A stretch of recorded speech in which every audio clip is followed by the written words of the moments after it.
travaillé sur le JFK aux États-Unis, à New York. 9 milliards de dollars pour la reconstruction totale du terminal. Puis moi, j'en parle tout le temps, la Martinique. À Munich, j'ai rencontré des classes, en Allemagne, à Abu Dhabi, où je présentais la Martinique. On t'écrit manifestement que tu dois muscler ton CV. Ouais. Et c'est quelque chose que tu vis assez mal. Couler Martinique, c'est Zot, c'est moi, c'est où? Super. Patrick Voyer, bonjour. Bonjour Philippe. Alors, tu n'es pas forcément connu du grand public, mais ton histoire est un peu connue. Mais avant toute chose, est-ce que petit, on rêve de diriger un aéroport? Je pense que petit, on rêve de voler. On rêve de voler. Et du coup, moi, j'ai toujours... C'est ce rêve que tu as eu? Ouais, c'est le rêve que j'avais. D'ailleurs, j'ai pris des cours de pilotage plus jeune. Je voulais être pilote de chasse à la base. Mais à l'époque, il fallait avoir 10 sur 10 dans les yeux. J'ai commencé à perdre un peu la vue. Donc du coup, j'ai bifurqué sur travailler pour une compagnie aérienne avant. Je voulais être responsable régional de Air France déjà, quand j'étais petit. Et puis Quel âge, après, à peu près? oh, j'étais jeune, hein, 6 ans, 7 ans. 6 ans, 7 ans, tu te rêvais responsable régional. Responsable de Air France pour la région. Ouais. Et pourquoi Air France? Parce que je pense que mes parents, tout mon père, ils nous ont fait voyager très tôt. Donc je me souviens même de l'époque où avant les gens s'habillaient en chemise, très après l'heure et tout. C'est un événement en fait. Oui, voyager est un événement. C'est un événement. Et du coup, on est parti assez souvent en avion et j'adorais ça. J'adorais ça. On est parti en voyage linguistique, en voyage découverte, très tôt aussi. Et j'ai juste adoré les avions. Et une des raisons particulières, c'est que j'ai su aussi, c'était un peu plus tard, qu'en voyageant pour une compagnie aérienne, on a des billets gratuits. Ouais. Et je voulais découvrir le monde. Ouais. Donc, c'était une idée. Donc, toi, c'est d'abord une histoire avec les avions. C'est ça. Donc, finalement, ton parcours n'est pas un parcours étonnant. Mais comment on devient directeur d'aéroport? Quel cycle d'études tu as réalisé pour finalement te retrouver au quotidien avec des avions? Alors, c'est vrai que moi, mon parcours, il a été très réfléchi. Très réfléchi. J'ai tout fait pour rentrer dans ce milieu, qui reste quand même, c'est très vaste, mais je trouve que ça reste un peu fermé quand même. Il faut avoir le réseau. Et du coup, en partant d'ici, après le bac, donc j'ai grandi en Martinique. Ouais. J'ai fait les écoles ici, j'ai fait le Seychelles. Mais après le bac, du coup, d'ailleurs, c'est une anecdote, j'ai essayé de rentrer à l'ENAC, donc l'École nationale d'aviation civile. Ouais. C'est ça. J'ai pas réussi le concours.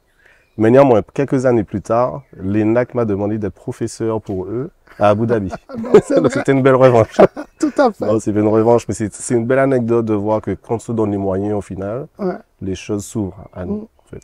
Donc tu fais des études scientifiques ou pas en Martinique? J'ai fait le DUT, gestion logistique et transport. Donc, je suis parti à Perpignan, en France. Après l'histoire qui est aussi, si on connaît mon histoire, les gens le savent, je suis tombé malade pendant 3 ans. Donc, j'ai pas pu finir la 2e année en France. Donc, j'ai eu la chance que le DUT gestion logistique et transport en Martinique a accepté de me recevoir et de finir la 2e année. D'accord. Donc, ça, c'est déjà, je remercie, à chaque fois je le dis, je remercie beaucoup. C'était à l'époque Monsieur Lambourger et Madame Corbin du DUT. Grand merci à eux. Et après, j'avais possibilité de partir en Angleterre pour faire un bachelor Air Transport Management and Logistics. D'accord. Mais c'est aussi très particulier parce que j'ai décidé de faire ce bachelor-là parce que je savais que je pouvais faire 1 année de stage dans une compagnie aérienne. D'accord. Je suis vraiment parti faire ce bachelor en me disant, une fois que je commence, je passerai les entretiens et je ferai ce stage. C'était aux États-Unis. Et du coup, j'ai passé les entretiens, j'ai eu le stage, je suis parti. Ça veut dire que tu t'es arrangé pour que ton cycle d'études t'amène précisément là où tu voulais être. C'est ça. C'est-à-dire travailler ou dans une compagnie aérienne ou dans un aéroport. Mais à quel moment la bascule se fait? À quel moment et finalement, qu'est-ce qui fait que tu n'es pas dans une compagnie aérienne, ce qui aurait été possible, manifestement, mais plutôt à diriger ou à commencer ta carrière en aéroport? Ouais, très bonne question. C'était ce stage-là. Donc, première année du bachelor. L'année d'après, tu pars 1 an. Donc, c'est une année de stage. Donc, j'étais checking agent, donc agent d'escale, où tu enregistres les passagers, tu les embarques, etc. Et c'était à Newark, dans le New Jersey. Et là, j'ai beaucoup aimé, en fait, l'aspect aéroport qui est le centre où tout se passe. Où tout se passe, oui. C'est-à-dire que la compagnie aérienne, c'est vrai qu'elle va enregistrer, c'est très prestigieux. Hein. Mais s'il n'y a pas d'aéroport, rien ne se passe. Et l'aéroport, c'est le lieu où des cultures se rencontrent, où des gens se disent au revoir, où des gens se revoient. Moi, j'adore ça. Et du coup, c'est après ce stage où je me suis dit, allez, banco, je vais me diriger vers l'aéroport. Donc, quand je suis revenu, j'ai eu la dernière année de bachelor et j'ai postulé pour faire un master Airport Planning and Management. Donc, c'est management et planification des aéroports à Cranfield University, qui est un peu le Harvard de l'aviation. Elle se trouve où, cette université? En Angleterre, près de Milton Keynes, à Cranfield, à 1h30 de Londres. Tu considères que pour évoluer dans ce milieu, il faut être formé dans des pays anglo-saxons? Ben, l'ENAC, c'est une très bonne école. Ouais. L'ENAC, très très bonne école qui est aussi reconnue dans le monde. Cranfield, la différence, c'est que c'est mondial. C'est-à-dire que l'ENAC, ça reste quand même franco-français, avec quelques étrangers. Mais Cranfield, ça t'ouvre les portes. Alors, quand tu dis mondial, ça veut dire que tu te retrouves au milieu d'étudiants qui viennent du monde entier? C'est ça. Donc, tes copains viennent d'où à l'époque? Ben, je vais te répondre à ça, mais pour te donner l'idée, dans ma classe, on était 21 étudiants. Il y avait 18 nationalités. Donc, l'époque, t'avais beaucoup d'Africains, déjà, je suis très surpris. Asiatiques. T'avais des gens d'Europe aussi. Il y a quelqu'un des îles Grenadines. Mais du coup, c'est ça la philosophie de Cranfield. C'est vraiment de se créer un réseau mondial.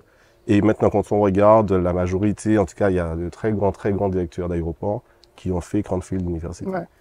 Quand on dit qu'on vient de la Martinique et qu'on est dans cette école, on vous regarde comment? Ben, tu sais, la Martinique, ça a toujours eu une place particulière pour moi. Parce que dans ma lettre de motivation pour entrer à Cranfield, j'ai écrit précisément que je veux devenir le directeur de l'aéroport de la Martinique. Et j'ai besoin de Cranfield pour arriver à ça. Et ça, je parle de ça parce que, tu sais, pour entrer dans ces écoles-là, généralement, tu vas envoyer de la poudre aux yeux. Tu vois, tu vas dire, je veux devenir le plus grand. Tu veux faire ci, tu veux faire ça. Mais moi, j'étais vraiment très, très, très ciblé sur la Martinique. Je pense avoir toujours été un ambassadeur de la Martinique. Beaucoup se demandent, c'est où la Martinique? C'est où, fatalement. C'est ça.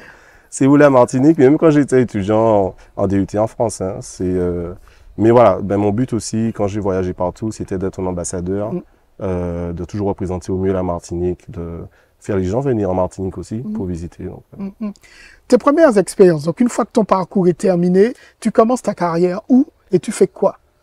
Alors, je pense que ma carrière, ça a commencé, et c'est pas cliché, hein, mais ça a commencé en tant que stagiaire au DUT. Parce que déjà là, le DUT, j'ai travaillé au fret, à l'aéroport du Lamentin. Et puis après, checking agent, agent d'escale, ça m'a beaucoup appris. J'ai appris énormément des choses que j'utilise maintenant. Et d'ailleurs, le fait d'avoir travaillé dans une compagnie aérienne à ce niveau opérationnel, maintenant dans mon travail, je peux parler leur langage. Donc ça, c'est déjà bien. Après Cranfield, je travaillais 1 an à Londres, mais bon, c'était en attente. Et je suis parti à Abu Dhabi. À Abu Dhabi, j'ai travaillé... Aéroport d'Abu Dhabi. Voilà. Et je travaillais pour la compagnie aérienne Etihad Airways. Pendant 3 ans. Et du coup, grâce à Etihad, comme j'ai dit, ben, j'ai pu voyager à travers le monde. J'ai vu beaucoup de pays, j'ai rencontré beaucoup de personnes. Travail très prenant pendant 3 ans, mais j'ai adoré. Fondamentalement, quand on travaille pour une compagnie du Golfe Persique et qu'on est martiniquais, on a plutôt des proximités ou on est dans quelque chose qui nous est totalement étranger? Très bonne question aussi. Et bizarrement, je ne te réponds pas totalement étranger. Parce que tu sais, en tant que Martiniquais, on a aussi une histoire qui est propre à nous. Hein. Une histoire d'évolution, une histoire d'adaptation. Oui, bien sûr. Et le Golfe Persique, avant Abu Dhabi, Dubaï, il n'y avait rien. Donc ces personnes, elles ont dû aussi apprendre, avec les aides d'autres pays, hein, mais à évoluer, à s'adapter, à devenir qui elles sont aujourd'hui. Et du coup, oui, bien sûr, c'est totalement différent. C'est pas la même religion, c'est pas la même culture. Mais je pense que le fait d'être aussi en phase avec, en tout cas, le fait d'être en phase avec l'histoire de la Martinique et de comprendre l'évolution, les difficultés aussi, hein, ben, eux, ils passent par là aussi, quoi. Donc, du coup, eux, ils te regardent comme un Martiniquais. Ma question est volontairement naïve. Comme un Martiniquais, comme un Français, comme juste un professionnel? Sans doute comme un professionnel. À l'époque d'Abu Dhabi, ouais, clairement comme un professionnel. Ouais. J'étais toujours le Frenchman, si tu veux. Frenchman, malgré tout. Donc le français, pardon, c'est vrai. Mais néanmoins, tu sais, quand je suis arrivé à Etihad Airways, j'avais page blanche avec mon équipe. Donc à l'époque, j'étais Operation Manager, en fait. On avait page blanche parce qu'il y avait beaucoup de difficultés sur la plateforme aéroportuaire. Parce que Abu Dhabi, c'est le hub de Etihad. Ça veut dire que tous les vols viennent à Abu Dhabi et repartent. Donc, il y a beaucoup de connexions. D'accord. Beaucoup de connexions. Ils avaient beaucoup de difficultés pour tout ce qui est connexion bagages, tout ce qui est connexion passagers. Et du coup, très vite, j'ai eu beaucoup de responsabilités. Et, je dirais qu'un process que j'ai créé de A à Z à l'époque a été automatisé maintenant. Mais ça a permis de façon exponentielle. Ce que tu veux dire, c'est que dans ces hautes sphères d'entreprise, finalement, les questions de nationalité, les questions d'identité sont secondaires. Tu irais jusqu'à dire ça? C'est vraiment l'expertise, le professionnalisme qui font la différence? Clairement. En tout cas, pour ce que j'ai vécu à Abu Dhabi, oui, parce que c'est un monde d'expatriés. Il faut savoir que les Émiratis, parce que les Émirats, c'est 7 différents... Les Émirats Arabes Unis, c'est 7 différents Émirats. Abu Dhabi, c'est la capitale. Les Émiratis, ils sont minoritaires. Donc en premier, ce sont les expats. Et après, ce sont les Émiratis. Ça veut dire qu'ils ont le pouvoir, mais ils sont minoritaires chez eux. Ils sont minoritaires, mais encore une fois, j'ai appris quelque chose d'eux, c'est qu'ils ont mis en place un programme pour que les Émiratis, eux, arrivent à des postes de responsabilité. C'est-à-dire qu'ils faisaient venir des expats pour que les expats aussi forment, si tu veux, les Émiratis. D'accord. Ils les envoyaient aussi faire des études pour s'assurer qu'à un moment donné, les Émiratis, c'est eux qui dirigeront les différentes entreprises. Donc ça, on le sait. C'est-à-dire que quand on arrive et qu'on est un expatrié, on sait déjà qu'on est au service finalement d'une montée en compétence du territoire. C'est comme ça que je l'ai vu et oui, ils le disent clairement. Tu sais, j'ai beaucoup voyagé, on va parler des autres expériences. Mais moi, je me suis toujours vu comme un invité. J'ai la chance d'être invité chez eux. Mais je donne le meilleur que j'ai. Parce qu'une fois que je pars, je veux m'assurer que ça continue, quoi. Et tu quittes Abu Dhabi. Et tu vas où? Abu Dhabi, après 3 ans, ouais, j'ai quitté. Après, j'ai pris un break de 6 mois parce que c'était vraiment intense. C'était vraiment 3 ans. Comme j'ai dit, hein, j'étais vraiment, je travaillais presque 24 heures sur 24. On a transformé de A à Z. Franchement, des super projets, énormes projets. 6 mois, puis après, j'ai eu la chance de rencontrer quelqu'un via LinkedIn, qui est le seul réseau social que j'ai d'ailleurs. Je ne suis pas très réseau. On peut pas te chercher sur Instagram, Facebook, c'est pas la peine. Facebook, oui, mais j'utilise de moins en moins, vraiment LinkedIn. À l'aéroport de Paris, ADP, m'a proposé un travail sur mesure, en fait, parce que j'étais dans la branche ingénierie. Et ils ont décidé de créer ce job pour moi qui me permettait d'apporter mon expérience opérationnelle aux ingénieurs. Parce que les ingénieurs, ils ont des projets, donc des projets de pistes d'atterrissage, de conception de terminaux, etc. Et moi, j'apportais cette touche opérationnelle aux ingénieurs. Ouais. Comment ça fonctionne, en fait. Ça. Comment les éléments s'emboîtent les uns avec les autres. C'est ça. Et du coup, en faisant ça, ils gagnent du temps. Ils gagnent en compétences.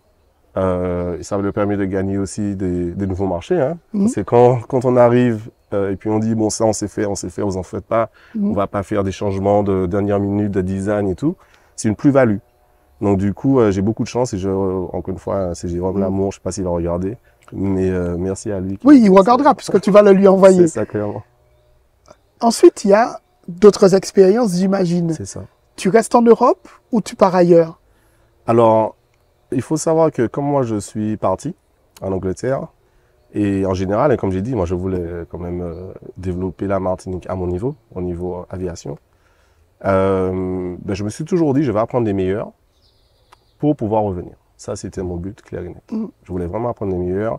Etihad, à ce moment-là, c'était la compagnie aérienne qui grandissait le plus vite. Je reviens quand j'étais agent d'escale, parce que Virgin Atlantic, je travaillais pour Virgin Atlantic. À cette époque-là, c'était la meilleure compagnie aérienne pour les liaisons Europe-Amérique. Fondée par Richard Branson. C'est ça. Ouais. Beaucoup appris aussi, en vrai, franchement. Et du coup, l'aéroport de Munich, parce que j'ai rencontré des personnes lors de mon parcours, ben, ils savaient que j'avais quitté Etihad, parce que c'est moi qui ai décidé d'arrêter. Ils m'ont dit, OK, il faut que tu viennes avec nous. Et ben, l'aéroport de Munich, à l'époque, toujours d'ailleurs, meilleur aéroport d'Europe pendant des années. Combien de passagers par an, tu t'en souviens? J'avais vérifié, ça a plus de 30 millions. Ouais, plus. Là, ouais, je pense c'est bien ce que je dis. Ouais. Plus. Plus de 40, 45 millions, etc. Mais du coup, moi-même, surpris. L'aéroport de Munich intéressé par moi, c'est top. Très content de l'opportunité avec ADP, mais ça m'aurait fait passer au niveau supérieur. Et donc l'aéroport de Munich, ils ont une branche internationale.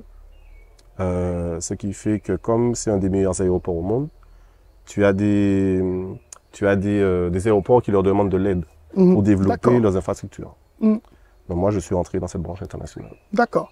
Et donc tu te retrouves finalement, même si tu es à Munich, à participer à mettre en place des stratégies d'implantation, de rendre opérationnel d'autres plateformes aéroportuaires à travers le monde. Ouais, c'est exactement ça. Ouais. En fait, tu as résumé en fait. Hein. Ouais, je sais. Moi. Parce qu'en fait, ce qui s'est passé, c'est que donc j'ai quitté ADP. J'ai commencé avec aéroport de Munich, branche internationale. Et premier projet, Istanbul Airport. À l'époque, un des plus gros projets aéroportuaires. D'ailleurs, c'est le plus gros aéroport avec un seul terminal. Mais plus gros projet, quoi. Il me dit, allez, tu y vas, tu seras avec une équipe et tu vas t'assurer que les systèmes fonctionnent. Donc, moi... Quand tu dis que tu travailles avec une équipe, c'est combien de personnes? Ben, alors, tu sais, pour ces projets d'envergure, de grande envergure, tu as plusieurs consultants. L'aéroport de Munich était sur une mission donnée. Donc, on était 5-6. Tous de Munich. D'accord. Tous d'Allemagne, en fait. D'Allemagne, ouais. Et donc, moi, mon projet, je travaillais main dans la main avec les autorités aéroportuaires, avec la compagnie Turkish Airlines.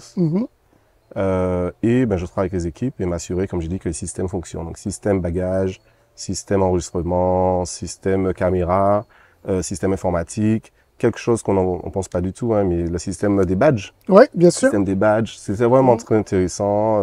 Le centre opérationnel. Et franchement, c'était adorable. Donc toi, tu as une approche très technique des aéroports. Tu sais comment ça fonctionne. C'est ça, ouais. Je sais. Je dirais en plus de l'approche technique, j'ai une approche humaine. Ouais. Et je vais t'expliquer pourquoi. Parce que, tu sais, quand tu vas dans ces pays-là, même Abu Dhabi, hein, mais la Turquie, culture totalement différente. Ouais. Pour des Allemands, et même pour nous, pour des Français, totalement différent. Et tu sais, il faut une approche humaine aussi, parce que pour que tu puisses être accepté par les locaux, il faut que tu saches un peu, être un peu humble, humilité. Encore une fois, tu es un invité, si tu vois ce que je veux dire. Tu vois, tu as la chance d'être là. Et du coup, ça m'a permis, pour ce projet, d'être très vite accepté, d'avoir des succès que beaucoup n'ont pas eu avant moi. Et donc c'est technique, mais aussi humain. Et pourtant, tu n'as pas fait une croix sur le fait de rentrer chez toi. Alors, je sais que tu n'aimes pas nécessairement évoquer cette partie de ta carrière, mais il se trouve que tu postules un jour en Martinique. C'est ça. Donc après avoir passé 4 ans, parce que 4 ans sur des projets internationaux, jusqu'en Ouzbékistan. J'ai vécu 7 mois en Ouzbékistan où j'étais responsable à ce moment-là de l'ouverture d'un nouveau terminal. Je travaillais en Inde pour une entreprise qui a racheté plusieurs aéroports. Donc il fallait qu'ils rendent ça opérationnel. Je travaille sur le JFK Terminal 1, 9 milliards de dollars. Ouais. JFK aux États-Unis. C'est ça, ouais. JFK aux États-Unis, à New York. 9 milliards de dollars pour la reconstruction totale du terminal, où j'étais responsable de produire un document qui va permettre aux ingénieurs et à l'architecte de faire le terminal. Donc, je travaille main dans la main avec les Port Authority of New York. C'est un peu le ministre des Transports de l'État de New York. En fait, c'est vraiment des gros trucs. Moi, des fois, j'étais là, mais je me dis, waouh, je me crois dans un film. Mais il s'avère que voilà, ça faisait 18 ans que j'étais loin. Ça faisait 18 ans que j'étais dans la quête d'apprentissage. Mais je n'ai jamais oublié que je voulais revenir chez moi. C'était le but. Le but, c'était de revenir chez moi. C'était d'aider au développement de la Martinique au sein de la Caraïbe, parce que je me sens caribien. Et voilà, en effet, j'ai voulu rentrer, mais ça ne s'est pas fait, malheureusement. Tu veux pas en dire plus? Non, non, je pense que comme tu l'as dit, mon histoire est connue. Ouais. Donc ça ne me dérange pas. Oui, mais pour celles et ceux qui regarderont cette vidéo, ils ne sauront peut-être pas. Alors je vais dire ce que tu ne veux pas dire. Comme ça, on dira que c'est moi qui l'ai dit. Il se trouve que tu postules et les informations que nous avons eues, alors il ne s'agit pas pour nous d'incriminer qui que ce soit, ni de citer les noms de qui que ce soit, mais on t'écrit manifestement que tu dois muscler ton CV. Ouais. Et c'est quelque chose que tu vis assez mal. Très mal. On me le dit. On ne te l'écrit pas, on te le dit. On me le dit devant moi. Ouais. Mais il faut, tu sais, je suis aussi réaliste. C'est-à-dire que je sais que je suis parti pendant longtemps. Je sais que rentrer comme ça se fait pas. Donc avant de pouvoir arriver à ce moment-là, j'ai vraiment mis en place une stratégie. Enfin, comme tu vois, je suis un gars quand même assez réfléchi. Je sais où je veux aller, etc. Et du coup, pendant 1 an, quand même, 1 an et demi, j'ai rencontré beaucoup de personnes. J'ai rencontré beaucoup de personnes, des personnalités qui vont se reconnaître et je les remercie de m'avoir vu. Des personnalités, des gens de tous les jours, des amis qui sont entrés, des politiques. Pareil, je remercie pour ceux qui m'ont vu. Parce que je voulais vraiment aussi comprendre. Tu vois, je suis, voilà, je me sens pas plus bon qu'un autre. J'ai des expériences que j'ai envie de mettre au service de la Martinique. Et je veux juste savoir, mais c'est quoi la meilleure façon, du coup. Donc, c'est vrai qu'il y a eu le poste de directeur d'opération qui allait se libérer. J'ai rencontré des personnes au management de l'aéroport, en effet. Et c'est vrai que c'est ce qui s'est passé. C'est-à-dire, on me l'a dit qu'il faut que je muscle mon CV, il n'est pas encore assez fort pour pouvoir rentrer. Mais en plus de ça, tu sais, Philippe, moi, mon envie, c'était de rentrer. Clairement. Et il y avait un poste de responsable à l'époque, je crois que c'est responsable qualité, qui est en dessous de ce que je peux apporter, sans être dans le gars qui... Tu es en train de dire que tu aurais accepté un poste moindre parce que ton objectif, c'était de rentrer. C'est ça. C'est de rentrer pour aider au développement. C'est important. Moi, j'ai pas envie de rentrer pour entrer. Moi, je suis quelqu'un... J'aime la Martinique. J'aime l'histoire de la Martinique. On a beaucoup à donner, que ce soit en Martinique, dans la Caraïbe aussi. Et du coup, oui, j'étais prêt. Et des amis m'ont dit, ne fais pas ça, mais j'étais prêt. Des amis t'ont déconseillé de rentrer. Ils ont pas de rentrer, de postuler au poste... D'accord, à un poste moindre. C'est ça. D'accord, ok. Ils t'ont déconseillé, oui, de te sous-estimer finalement. C'est ça. Mais du coup, toujours dans cette optique de rentrer pour aider, pour être au service. En fait, c'est être au service aussi, de développement, d'apporter des compétences. Mais pareil. On m'a dit, là par contre on me l'a écrit, que j'avais pas assez de compétences pour pouvoir entrer. Et j'avoue que ça m'a fait mal. Ouais. Tu sais, je veux dire, les amis proches le savent, la famille le sait aussi, mais j'ai dit d'ailleurs à une très, très proche amie, je lui ai dit, en fait, les gars, ils sont de voler ma vie. Ouais. C'est dur hein, quand tu arrives à ce point. Bien sûr. Tu vois. Parce que c'est vrai que moi, j'ai tout fait pour, encore une fois, apprendre des meilleurs. Et c'est pas facile, hein. Tu pars dans des pays étrangers, tu connais personne. Bien sûr. Et tu dois aussi faire la différence. Parce que tu n'arrives pas là et voilà, tu fais ça, tu deviens un gars respecté et tout. Non, tu dois faire la différence. Ça demande vraiment du boulot. Ça demande de l'intensité, ça demande du commitment, comme on dit. Et voilà, donc ouais, j'étais dans une période assez triste, il faut le dire. Mais après, je me suis dit, tu sais, il n'y a pas que la Martinique, je me sens caribéen. Et à quel moment Barbade arrive? Après ou pendant cet épisode ou un peu avant? Après. Après. J'ai dû prendre quelques mois pour me remettre de ces métiers. C'est pas le fait de ne pas être pris. C'est les motifs. Ouais, c'est comment ça s'est fait. Comment ça s'est fait. Tes parents ont vécu ça comment? C'était... Ouais, on n'a pas trop parlé, mais je sais qu'ils étaient tristes pour moi. Ouais. Ouais. Je pense qu'ils étaient tristes. Tu penses qu'ils ont préféré ne pas en parler? Ouais, en fait, tu sais, parce qu'ils savaient un peu comment j'étais motivé, les efforts que j'avais mis aussi avant de pouvoir arriver, pour rencontrer du monde, etc. Puis moi, j'en parle tout le temps de la Martinique. Tu sais. À Munich, même pas qu'à Munich, hein, je rencontrais des classes, en Allemagne, à Abu Dhabi, où je présentais la Martinique. Tu vois, parce que je disais, moi je viens de là. Je me souviens, j'ai fait une conférence en Inde, c'est en 2017, et la première partie, c'était la présentation de la Martinique. Ouais. à des étudiants indiens. Tu vois. Ouais. Et eux, ils m'ont dit, mais on connaissait pas la Martinique et tout. Ils ignoraient qu'il y avait des Indiens d'ailleurs en Martinique. Ouais, ouais. Et Ouais. ouais. Ben, d'ailleurs, on en a parlé avec eux. Ouais. Et voilà, donc moi, j'ai toujours été cet ambassadeur que je pense, hein, Mm. que je pense avoir Non, été. mais Hein. tu l'es. Je pense avoir été. Partout où j'allais, c'était la Martinique. C'était vraiment son mérite d'être connu. Puis j'ai rencontré tellement de Martiniquais dans le monde Ouais. qui, eux aussi, méritent d'être connus. Ouais. On est vraiment partout. Hein, vraiment Ouais. partout. Ouais. Et donc Barbade se présente. Alors, ce qui s'est passé, c'est qu'une fois que ça s'est pas fait, je me suis dit, allez, je suis caribéen, je peux apporter à la Caraïbe, ben allons-y. Et du coup, j'ai postulé sur plusieurs postes, dont Sainte-Lucie et la Barbade, Oui, je me souviens. c'est ça. Et du coup, au même poste, directeur des opérations, et ben j'ai été pris sous les deux. Il fallait faire un choix. Et en discutant avec des amis aussi, ce que je connaissais pas. Hein. Je connais Sainte-Lucie, mais Ouais. tu vois, pas Oui, très comme bien. un touriste, C'est ouais. ça. La Barbade, je connaissais pas du tout, à part Mia Mottley, que je pense que les gens connaissent, la première ministre. Mm. Et voilà, ils m'ont conseillé la Barbade, j'ai lu beaucoup dessus. Et ben, j'ai été accepté. Et je suis très Et tu reconnaissant. débarques à Barbade. Au moment où tu arrives, Barbade n'est pas encore une république. Mm. C'est certes C'est un ça. pays indépendant, C'est ça. mais qui n'est pas encore une république. La C'est ça. bascule se fait. Quand tu arrives à Barbade, tu es accueilli comment?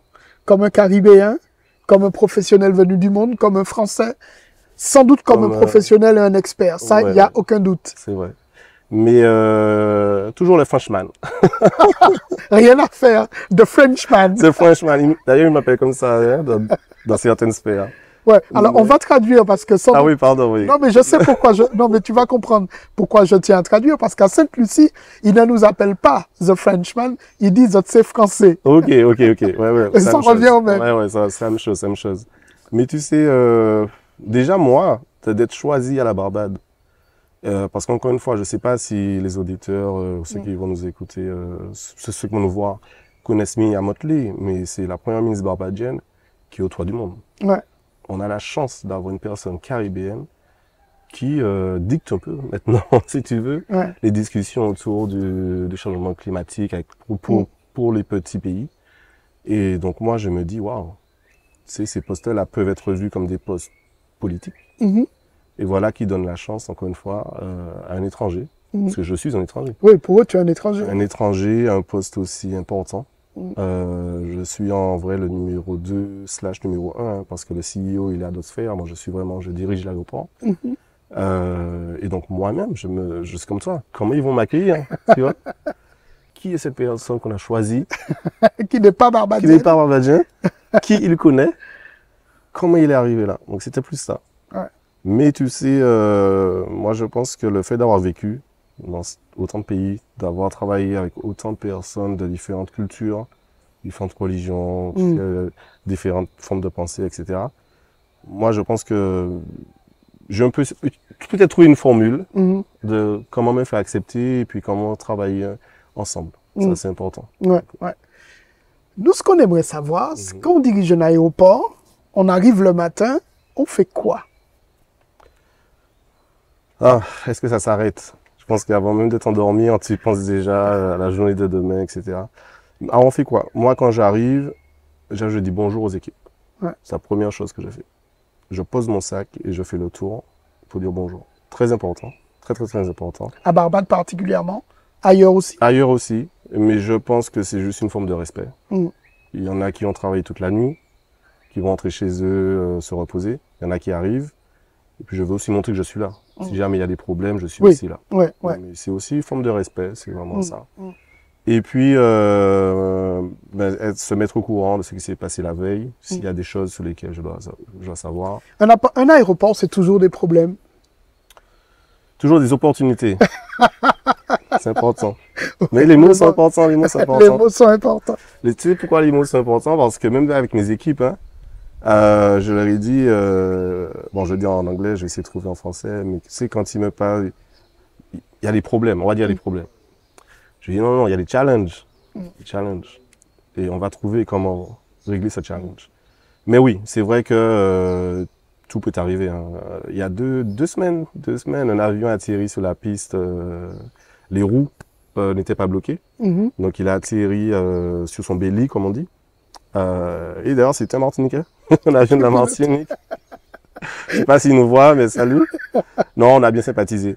Mais c'est sûr qu'il y a des choses qui se passent et il faut savoir réagir. Mais je pense que la force aussi, dans ces cas-là, c'est de ne pas paniquer. Et ça, c'est aussi un truc que j'inculque beaucoup à mes équipes. Et d'ailleurs, les gens me disent, mais comment tu fais pour être aussi calme? Je pense que c'est que l'expérience. À Abu Dhabi, j'ai passé une nuit d'enfer, je vais toujours me souvenir de ça. Où, tu sais, il y a beaucoup de sacs qui connectent, on a un problème. Et on avait 6000 sacs qui se sont accumulés et en fait, ils sont pas partis.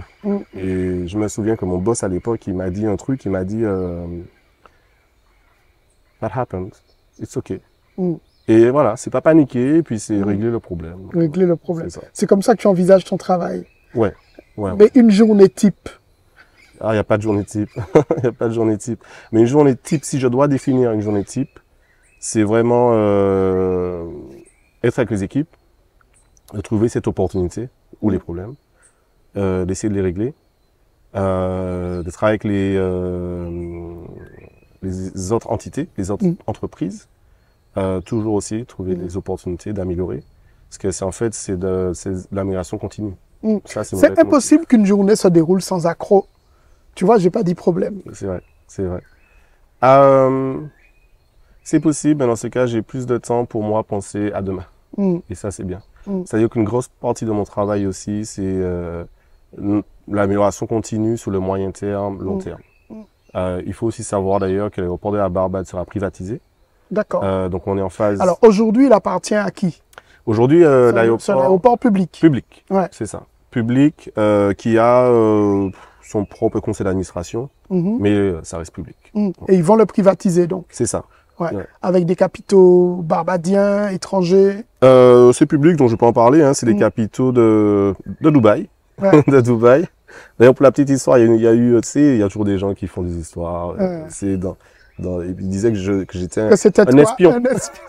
Un agent infiltré pour opérer le rapprochement. C'est ça. Et voilà, j'apprends aussi de tout, hein, la politique aussi, comment ça se passe, etc. Mais du coup, ils vont privatiser parce qu'un aéroport, c'est beaucoup de sous. Beaucoup de sous. À un moment donné aussi, si tu ne prends pas son aéroport, ben, tu dois mettre encore plus de sous pour pouvoir rattraper tout ce qui est technologie, etc. Et c'est pour ça que la privatisation se fait beaucoup dans le monde. C'est pour un peu soulager l'aspect public et puis que quelqu'un d'expert puisse s'en occuper. Quelqu'un m'a fait une confidence et m'a dit que tu as rencontré la présidente de la République. De la Barbade. Oui. Rencontré. Elle dit quoi, la présidente, quand elle rencontre un jeune Martiniquais qui dirige l'aéroport de son pays, nouvellement République? Alors, je ne te demande pas de nous livrer les secrets qui ne sont pas livrables. C'est pas de souci. Non, alors déjà, il y a la présidente, mais Miamoté, c'est la première ministre. Mais c'est elle qui, en fait, gère le, c'est comme moi, je suis directeur d'opération, mais c'est moi qui gère l'aéroport, etc. Elle dit quoi? Elle est très contente. Elle est très contente que j'ai pu répondre aux attentes. Très contente que je fais même plus de ce qu'elle... Parce qu'il faut savoir que ça a été mon choix, ça a été jusqu'à elle. C'est elle qui a dû dire oui. Hein. Mais elle est dans cette dynamique de... On veut vraiment quelqu'un de compétent. En plus, je suis caribéen, donc ça a aidé. Mais c'est quelqu'un, voilà, et qui pousse beaucoup. Qui me pousse beaucoup. Quand elle n'est pas contente, crois-moi, je le sais. Crois-moi, je le sais. Par exemple, qu'est-ce qui peut provoquer son courroux, son mécontentement? Ouais, anecdote, hein, elle est arrivée une fois, elle a attendu son bagage pendant 1 heure. J'étais à l'aéroport cette fois-là. Je peux dire que c'était pas joyeux. Tu as passé de meilleures journées. Ouais, je passais de meilleures journées. Mais encore une fois, on a réglé le problème et maintenant on a des temps incroyables. Ouais. Alors, je vais te poser une série de questions que monsieur, madame, tout le monde pourrait se poser. Qu'est-ce qui peut arriver de pire à un aéroport? Tout ce qui touche à la vie humaine.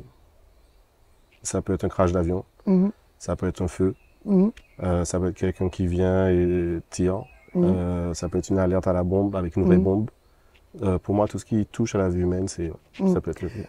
Est-ce que dans ton métier, il y a eu un après et un avant 11 septembre, même si tu étais très jeune à l'époque? Oui, bien sûr, ça a totalement changé l'aviation. Surtout tout ce qui est sûreté. Sûreté, sécurité, ben, c'est là où maintenant tu peux plus passer avec les bouteilles d'eau, etc. Et ça a eu aussi une accélération sur la technologie. La technologie, même au niveau des compagnies aériennes, hein, avec leur process, etc. Dans la cabine de pilotage, on ne peut plus rentrer comme ça, etc. Donc, ouais, très gros changement. Est-ce qu'on a le temps de continuer à admirer les avions quand on dirige un aéroport? Ah oui, oui. Moi, dès que je suis sous la piste, je regarde. Dès que je peux, je vais à la tour quand je peux. Mais oui, on a toujours le temps. Est-ce qu'on est un passager comme les autres quand on dirige un aéroport? Non. Non, non, non. Le plaisir que tu as, moi, je regarde tout. Je regarde tout dans tous les aéroports. Mais par contre, je prends des idées. Ça, c'est bien. Ça peut être bien la Barbade. Ou, non, c'est vrai, je regarde plus curieux des process, plus curieux de trouver qu'est-ce que moi je peux faire pour améliorer mon aéroport. Est-ce qu'avec l'expérience, tu es capable de dire ce qui agace le plus les passagers dans un aéroport? Ouais, hein. En gros, l'attente. Ouais. Les gens veulent pas attendre. Ouais. Ils veulent pas attendre. Que ce soit leur bagage ou le départ de leur vol. Ouais. Mais si tu devais, qu'est-ce qui est le plus agaçant pour les gens? Le vol en retard ou les bagages en retard? Ben, tu sais quoi, c'est une très bonne question. Mais je dirais que tu as deux types de passagers. Le vol en retard, ben, ils veulent partir en vacances. Ils veulent rentrer chez eux. Et le bagage en retard, ben, en fait, ils veulent juste sortir de l'aéroport, aller voir leur famille, commencer leurs vacances, aller à la plage, prendre le premier coup, peu importe. C'est deux types de passagers, deux types d'attentes. Je dirais que pour moi, c'est les deux, ça, sur le même niveau. De tous les aéroports que tu as connus, quel est celui pour lequel tu as encore avec le recul un effet wow? Amsterdam. Amsterdam et Istanbul. Mais Istanbul, c'est un peu particulier parce que j'ai travaillé dessus, donc c'est vrai que c'est un aéroport wow. Mais Amsterdam, je trouve, c'est super facile à naviguer. Ouais. Beaucoup de signalétique, beaucoup de choix. J'adore passer.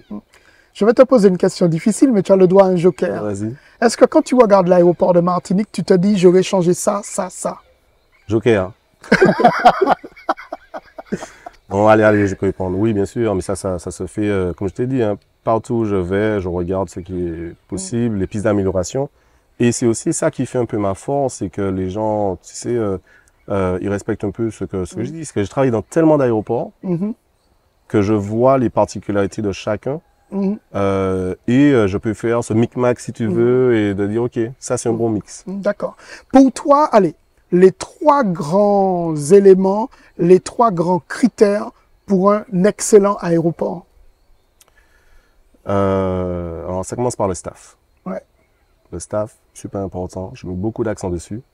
Que ce soit mon staff à moi ou le staff des autres entités. Parce que, tu sais, tu pars le plus bel aéroport au monde et le staff est désagréable. L'expérience passager ne fonctionne pas, tu sais. À la Barbade, on a une infrastructure qui est pas toute jeune. Et là, je fais un travail de fond pour que tout le staff, donc plus de 4000 employés, hein, puisse comprendre qu'en fait, ils ont un impact sur comment ils font les passagers se sentir. Ça, c'est important, le staff.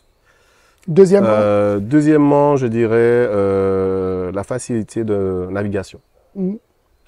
Parce que, tu sais, même moi, ça m'arrive, hein, des fois, quand je vais au poste de sécurité, j'oublie de retirer ma montre, ma ceinture, etc.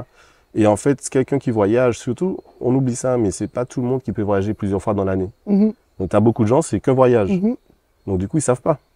Et même s'ils savent, ils sont stressés, ils ont peur d'arriver en retard, ils savent pas combien de temps ils vont attendre à la sécurité. Donc, c'est vraiment la facilité de navigation. Ça, c'est la première chose. Et la troisième chose, l'information. Si quelqu'un sait que ça prendra 10 minutes pour aller au poste de sécurité ou pour aller à sa porte d'embarquement, bon, ça c'est pour les plus gros aéroports, hein. Ça prend 5 minutes de marche. Mais même pour nous, les plus petits, c'est de dire, bon ben voilà, prenez votre temps, parce qu'il n'y a pas beaucoup de monde à sécurité, restez avec votre famille, passez un bon moment, allez aussi faire du shopping, hein, parce que c'est ça aussi un aéroport. Vraiment l'information. Donc, je dirais staff, facilité de navigation et information. Alors, pour finir, j'aurai un certain nombre de questions et tu n'auras droit qu'à une réponse. OK. Vas-y. L'aéroport qui serait pour toi le Graal l'aéroport à diriger qui serait pour toi le Graal? Si je pouvais, Ouais, Heathrow. London. London. Ouais.